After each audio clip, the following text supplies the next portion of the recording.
The 90s was a big time for video games, with many different franchises and genres finally making ground thanks to the new, more powerful systems out there.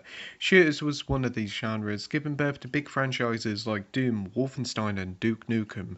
And over the past few years, these old classic 90s shooters have been making a bit of a comeback with re releases of the original Doom games on consoles and new, modern iterations of Doom and Wolfenstein.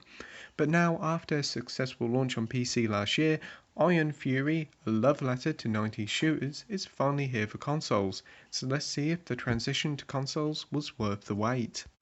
Originally known as Iron Maiden, which quickly changed to Iron Fury to the surprise of no one, this game is a sort of prequel to the rather forgettable Bombshell that released a few years ago.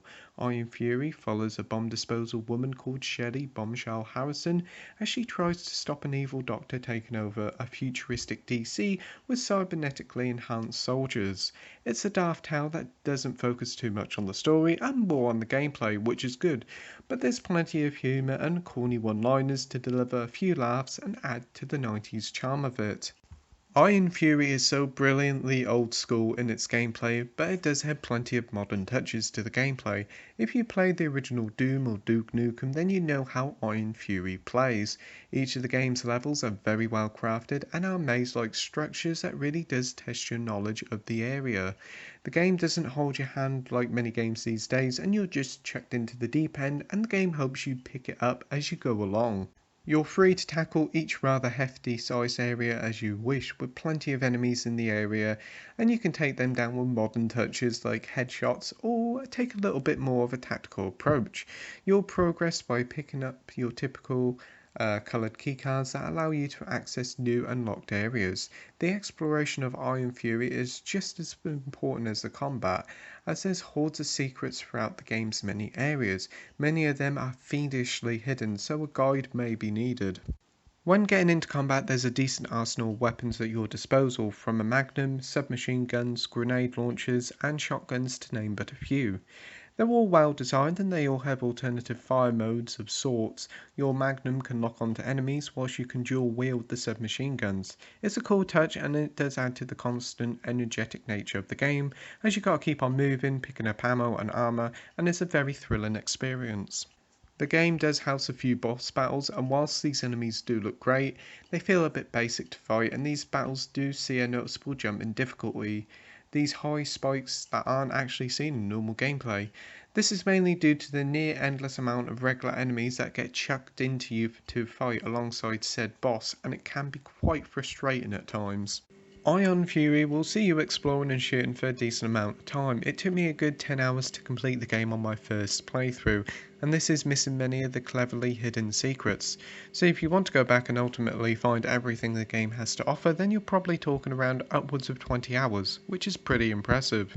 Alas, there isn't no multiplayer, which is a shame, but for what you get here, I'm highly happy with the main game as it's highly replayable and the game is really decently priced. Presentation wise now, and the game is using the build engine, which can be quite taxing on some PCs, so it's quite impressive it's here running on consoles with relative ease. The game's many environments are pretty damn big and varied, and also the levels load up pretty quick to boot. As for the resolution, we have a native 4K on both the PS4 Pro and the Xbox One X, whilst on the base PS4 and Xbox One we have 1080p, and on the Switch we have 1080p docked, and interestingly enough, when in handheld it also runs at 1080p, though it's downsampled to 720p. Onto the frame rate now, and this is probably the most important part of these sorts of games, as a lot of people want them to run at 60 FPS, and the good news is it runs at 60 FPS on all PS4 and Xbox One consoles, both base and enhanced. As for the most part, it does stick to that 60 FPS mark, though there is a few stuttering issues here and there, dropping to the mid-40s in busy areas.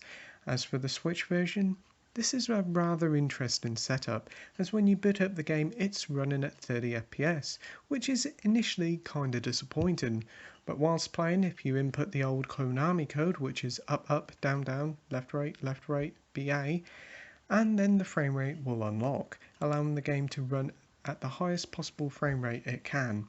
So you will get 60 FPS, though it will be rather unstable, running in the mid to late 40s when there's a few enemies on the screen, or if you're using submachine guns, as the particle effects on the guns seem to drop the frame rate quite a bit.